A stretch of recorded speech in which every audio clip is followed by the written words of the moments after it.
제7계명이 되겠습니다. 출애굽기 20장 14절 한 절 말씀인데요. 함께 보겠습니다.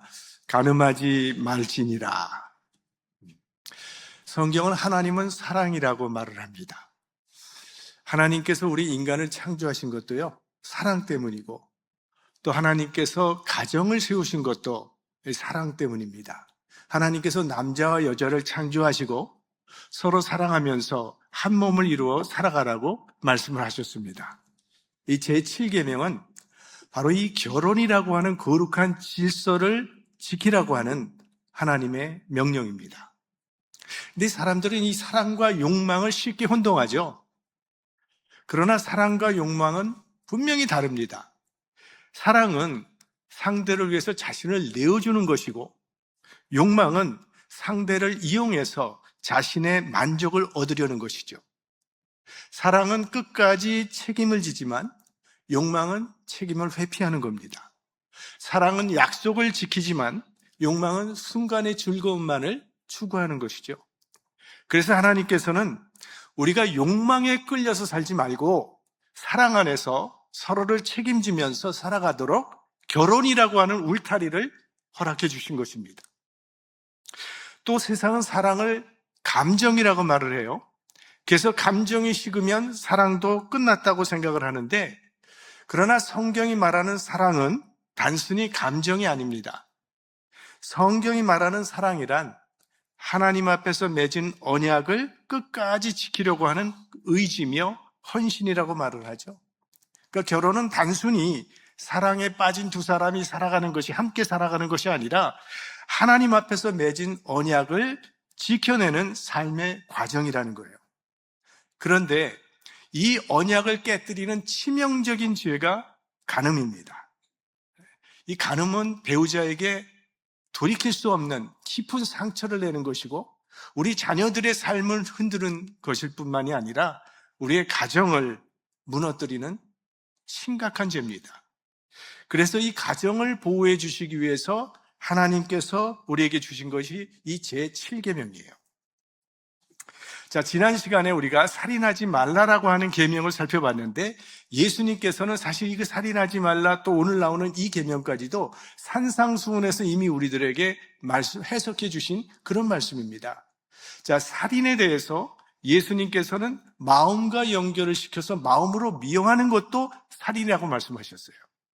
그러니까 살인은 어떤 외부적인 행위라만 생각하지 말고 더 심령적이고 중심적으로 지키라는 그런 말씀을 주신 건데, 이 간음이라는 것도 마찬가지입니다. 예수님께서는 이 간음을 마음으로 연결시켜서 마음의 간음을 지적하시는 말씀을 우리 산상수훈을 통해서 우리에게 주신 것입니다. 자, 마태복음 55장 28절 말씀에 보면, 여자를 보고 음욕을 품는 자마다 마음에 이미 간음하였느니라, 이렇게 말씀하세요.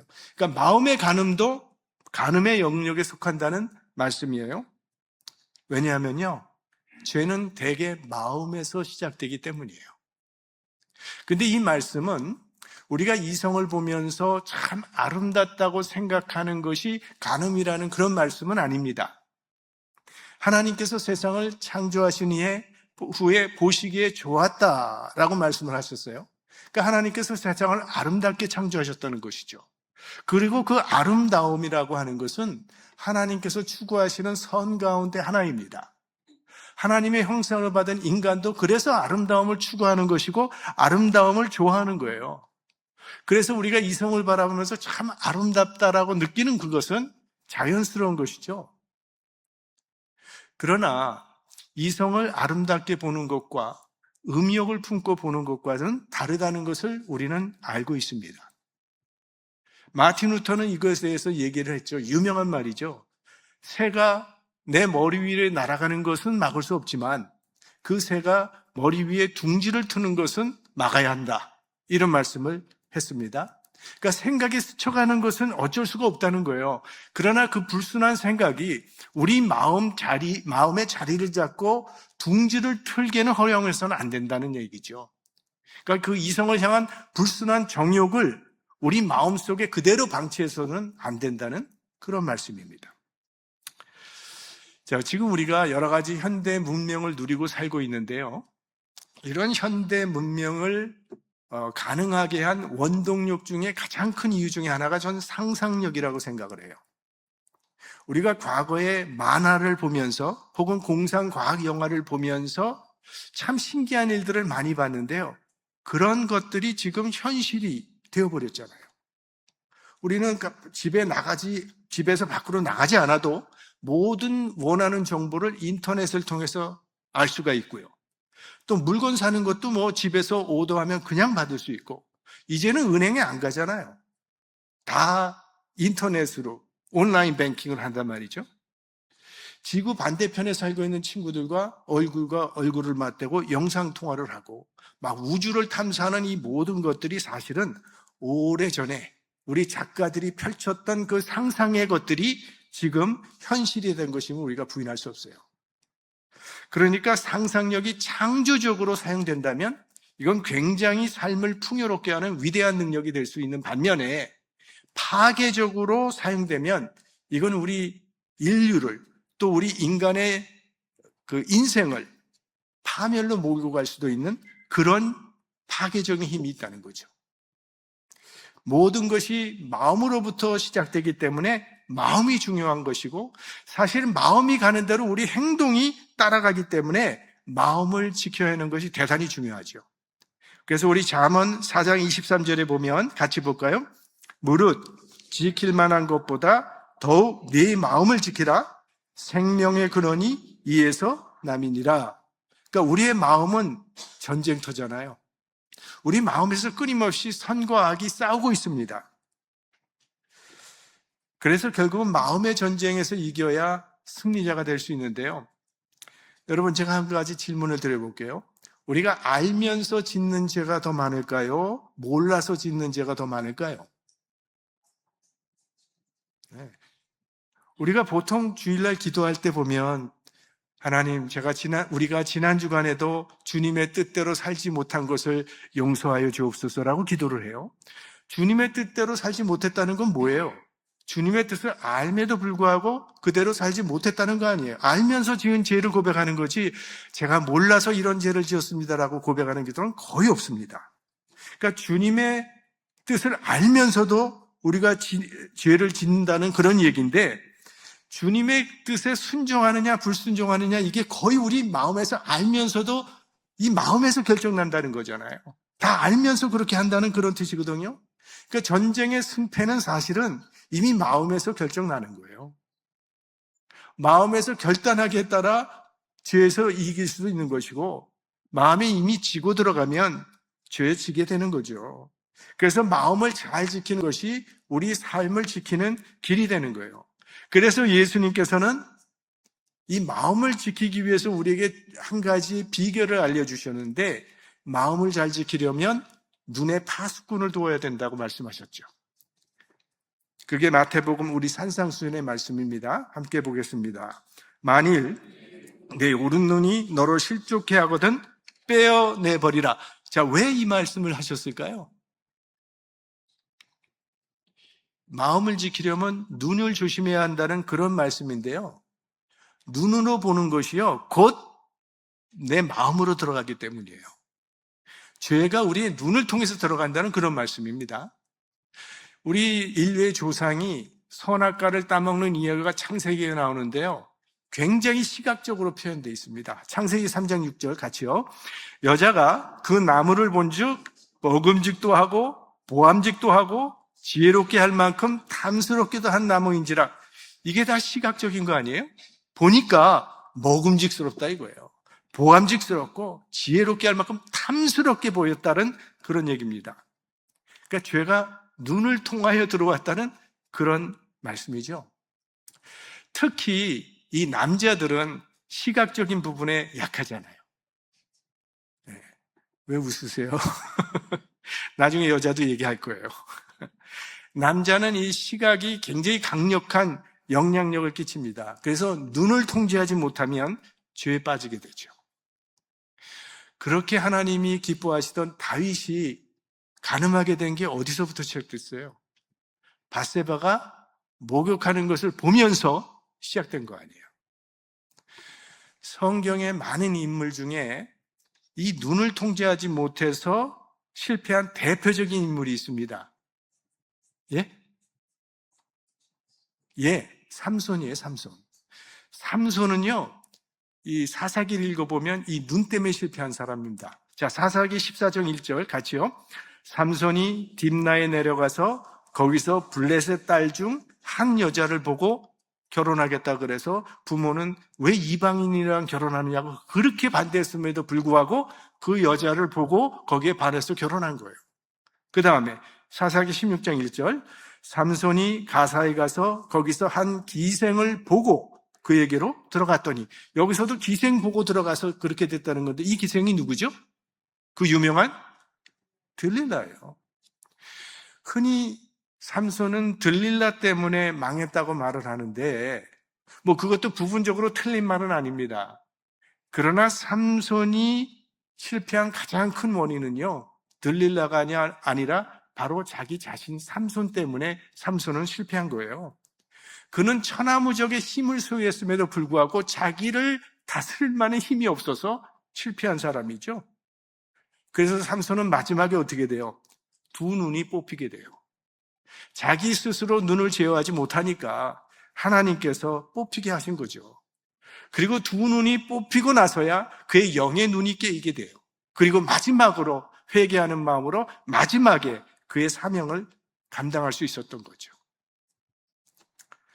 반면에 동방의 의인이라고 하는 욥은요, 그가 동방의 의인처럼 순결한 삶을 살 수 있었던 것은 그가 눈을 잘 통제했기 때문임이 성경에 나옵니다. 자, 욥기 31장 1절과 7절 말씀을 같이 봅니다. 내가 내 눈과 언약을 세웠나니 어찌 처녀에게 주목하랴. 언제 내 걸음이 길에서 떠났던가? 내 마음이 내 눈을 따라갔던가? 여기 보면요, 내가 내 눈과 언약을 세웠다는 거예요. 그리고 내가 언제 내 마음이 내 눈을 따라갔냐? 그러니까 내 마음이 눈을 따라가지 않았다는 그런 말씀이죠. 그러니까 욥은 그의 마음이 그의 눈을 따라가지 않았다고 말을 합니다. 욥이 순결한 동방의 의인의 삶을 살 수 있었던 것은 눈이 그의 마음을 끌고 가지 않았기 때문이에요. 오히려 그의 마음이 눈을 끌고 갔다는 그런 이야기입니다. 그러니까 삼손이 실패했던 것은 그의 눈이 그의 마음을 끌고 갔던 거죠. 욥은 정반대의 삶을 살았던 사람. 그래서 예수님께서는 만일 내 눈이 실족해 하거든 내 눈을 빼어버리라 명하신 거죠. 눈처럼 소중한 지체라 할지라도 그것이 계속 죄를 짓게 하는 것이라면, 요인이 된다면 빼어버리는 비장한 각오를 하라는 그런 말씀이에요. 그러니까 어떤 희생을 감수하고라도 그 눈을 통제하겠다는 비장한 각오가 있어야만 마음을 지킬 수 있다는 그런 말씀을 하신 거죠. 자, 이것은 남성에게만 해당되는 말씀은 아닙니다. 여성도 마찬가지죠. 여성은 남성이 시각의 영향을 받는다면 여성은 주로 감성의 영향을 많이 받습니다. 그러니까 자기 배우자보다 다른 사람에게 자신의 속마음을 더 털어놓으면서 정서적으로 그 사람을 의지하게 되고 친밀감을 나누기 시작하면요, 이 부부관계가, 경계가 무너질 수 있어요. 그러니까 남자는 눈을 잘 통제해야 되지만 여성은 감정을 또 잘 지키셔야 합니다.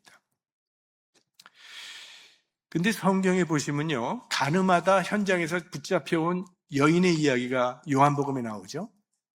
이 여인은, 끌고 온 사람들이 이 여인은 가늠하던 현장에서 잡힌 사람입니다. 모세의 율법으로는 이런 여인을 돌로 쳐 죽이라고 했는데 선생님은 뭐라고 하시겠습니까? 라고 예수님께 그들이 물었을 때, 여기서 근데 한 가지 주목해야 될 사실이 있는데요, 간음이라고 하는 것은 여성 혼자 짓는 죄가 아니잖아요. 남자와 여자가 함께 짓는 죄가 간음인데 어찌하여 남성은 없고 여자만 있었냐 이거예요. 이건 뭘 얘기하는 것인가 하면 당시에 얼마나 그 사회가 왜곡된 남성 위주 사회였다는 것을 우리에게 보여주는 겁니다. 여성은 그냥 피해자가 돼버리는 거예요. 분명히 남자도 함께 있었을 텐데 남자는 그런 죄를 짓고도 거기에 지탄을 받지 않고 있습니다. 그래서 예수님께서는 이 간음에 대해서 말씀하신 직후에 바로 이혼 증서에 대한 말씀을 이어가셨던 거예요. 마태복음 5장 그 삼상수훈에 계속 간음에 대해서 얘기하시고 그 다음에 이에서 이 말씀을 하십니다. 같이 보겠습니다. 또 일러스되 누구든지 아내를 버리거든 이혼 증서를 줄 것이라 하였으나 나는 너희에게 이르노니 누구든지 음행한 연고 없이 아내를 버리면 이는 저로 간음하게 함이요 또 누구든지 버린 여자에게 장가드는 자도 간음함이니라. 이 말씀은 신명기의 말씀을 염두에 두고 하신 말씀입니다. 신명기에 보시면 남편이 아내에게 수치되는 일이 발견이 되면 그것이 남편을 기쁘게 하지 않는다면 이혼 증서를 써서 내보내라는 그런 말씀이 나와요. 근데 당시 여인들은요, 인권이라는 게 없었고 재산권이나 경제권이 전혀 없었습니다. 그래서 아무 대책 없이 버림받으면 그 여인은 살아갈 수 있는 방법이 없었어요. 그러니까 그런 경우에는 거의 창녀가 되는 방법밖에 없었어요.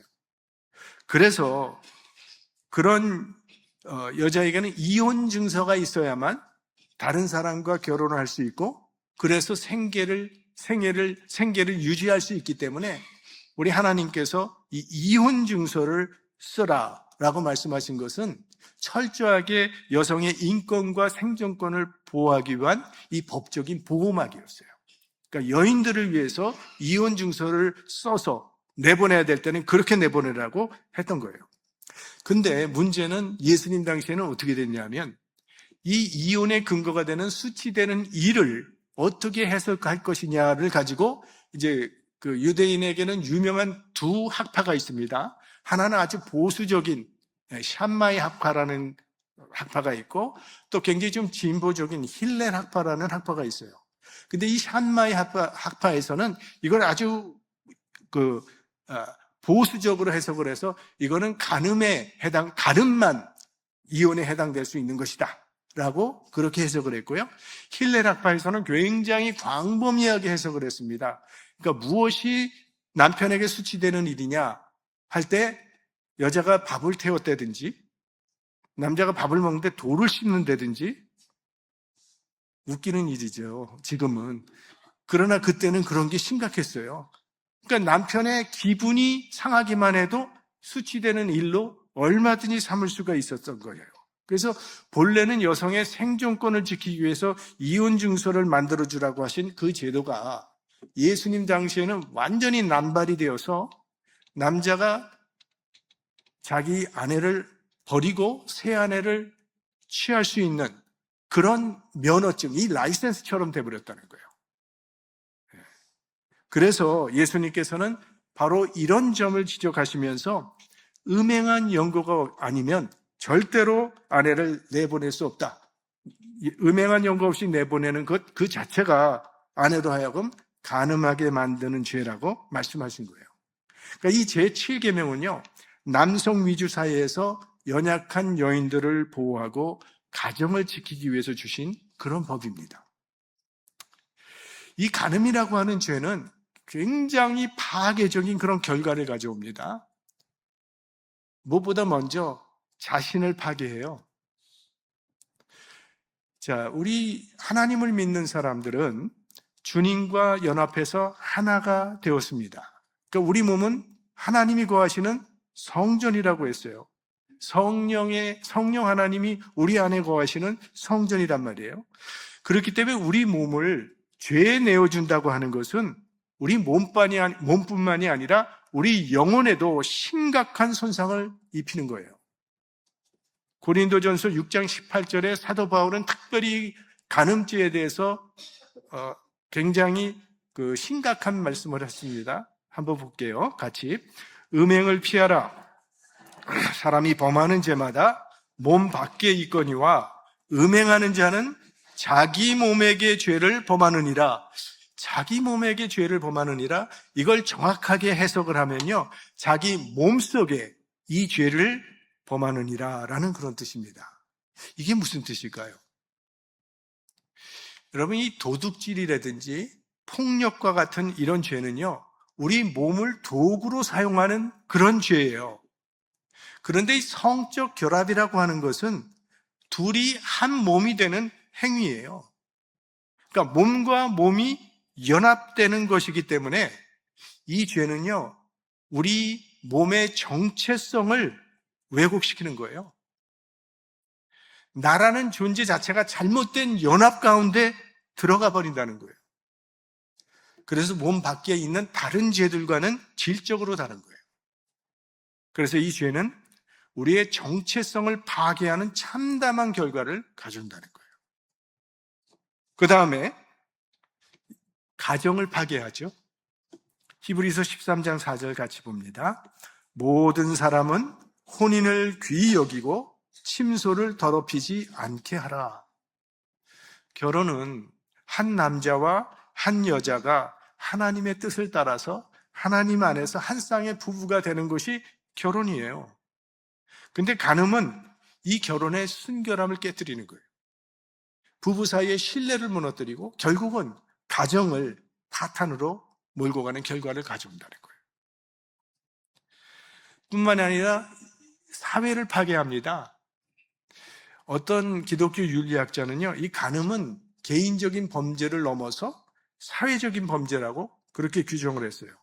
그 성경에 보면 소돔과 고모라가 멸망한 것이 바로 이 죄 때문이거든요. 그리고 로마가 멸망한다든지 이 폼페이의 최후 같은 거, 이거 거의 이 죄와 연관된 그런 결과를 봅니다.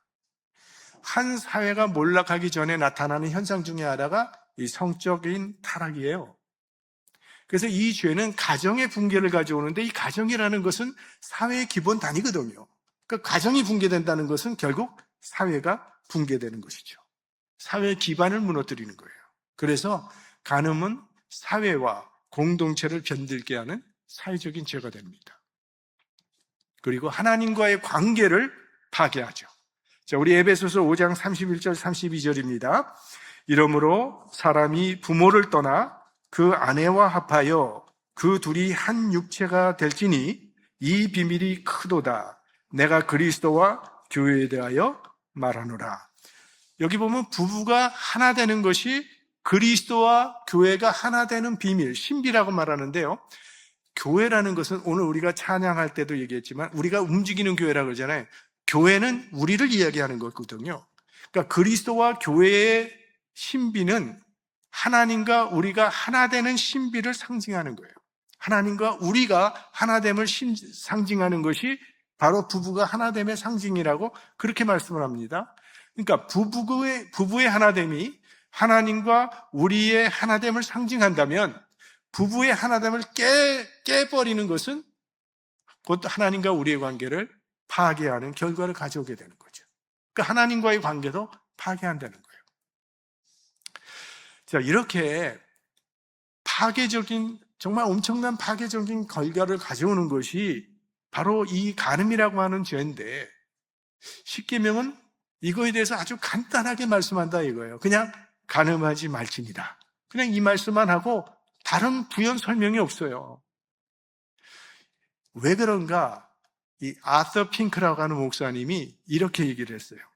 그 결과는 너무도 자명하기 때문이다. 이렇게 얘기했어요. 그 결과는 너무나 자명하기 때문이다. 이건 설명이 필요 없다는 거예요. 간음이라는 죄가 가져오는 결과는 너무나 뻔하고 자명하기 때문에 부연 설명이 필요 없다는 거예요. 그 순간적인 욕망 때문에 한 사람의 인생이 무너지고 가정이 파괴되고 공동체를 병들게 하고 하나님과의 관계까지 파괴해버리는 것. 이게 간음이에요. 사실 우리 하나님께서는 인간을 관계적인 존재로 만드셨죠. 그래서 우리는 여러 가지 관계를 맺고 살아가는데 더러는 참 관계가 깨져버리는 경우가 발생합니다. 참 안타까운 일이에요. 그런데 그것만큼이나 안타까운 관계가 있어요. 그거는 깨지지는 않았지만 관계 속에서 전혀 축복을 누리지 못하는 관계. 이거야말로 정말 안타까운 관계죠. 마지못해서 의무적으로 맺는 그 관계야말로 안타까운 관계입니다. 하나님께서 아담이 혼자 있는 것을 보시고 하와라고 하는 돕는 배필을 만들어주신 이유는 더불어 하나가 돼서 행복하게 살라고 주신 축복의 선물이에요. 그런데 그래야 할 부부인데 마지못해서 사는 관계가 되어버렸다면 그건 비극이죠. 그건 축복이 아니라 비극이 되는 거예요. 근데 요즘에 우리 대한민국은요, 황혼 이혼이 급증하고 있다고 해요. 이건 뭐 여러 가지 이유가 있다고 합니다. 내가 남은 인생만큼은 고통스러운 결혼 생활에서 벗어나고 싶다, 이런 마음에서 이혼하는 경우도 많대요. 그러면 그게 무슨 뜻이에요? 그동안의 결혼 생활은 고통스러웠다는 거잖아요. 또 아이들 때문에 내 마지못해서 살았는데 이제는 더 이상 참을 필요가 없다.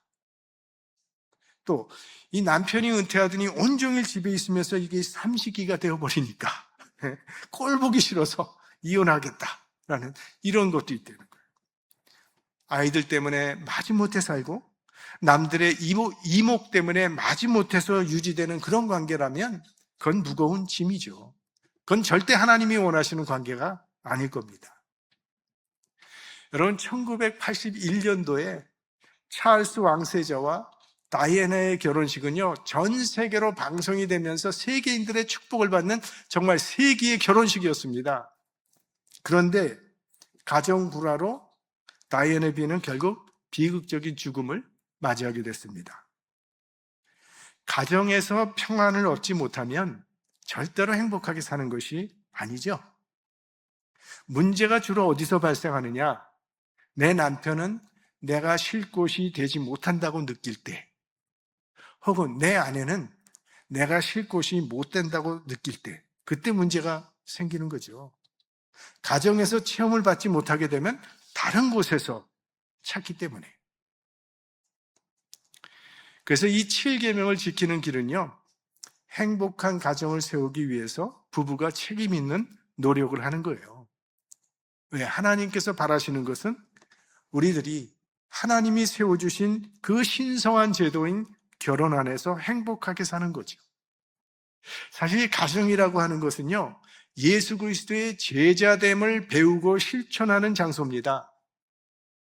하나님께서 우리에게 가정을 주신 것은요, 그 가정을 통해서 우리가 사랑을 배우고 희생을 배우고 헌신을 배우면서 하나님의 형상을 닮아가는 온전한 그리스도인이 되기를 원하시기 때문에 우리에게 가정을 허락해 주신 거예요. 이제 말씀을 마치겠습니다. 오늘 제 7계명의 핵심은요, 사랑을 끝까지 지키는 신실한 사람이 되라는 거죠. 오늘날 많은 사람들은 사랑을 너무 쉽게 시작하고 쉽게 포기합니다. 그러나 하나님께서는 끝까지 사랑하시는 분이세요. 하나님께서 우리를 끝까지 사랑하시는 것처럼 우리도 배우자를 끝까지 사랑하고 결혼의 언약을 신실하게 지키기를 원하신다는 거예요. 그래서 이 제7계명은 사랑을 지키고 언약을 지키는 신실한 사람이 되라고 하는 하나님의 초청입니다. 내가 너희를 사랑한 것처럼 너희도 서로 사랑하고, 내가 너희와 맺은 언약을 신실하게 지키는 것처럼 너희도 서로 신실하라. 이것이 제7계명을 통해서 하나님께서 우리에게 주시는 가장 큰 메시지입니다. 하나님께서 우리에게 주신 가정을 소중히 여기고 사랑으로 지키면서 신실함으로 세워가는 저와 여러분이 될 수 있기를 주님의 이름으로 축원합니다.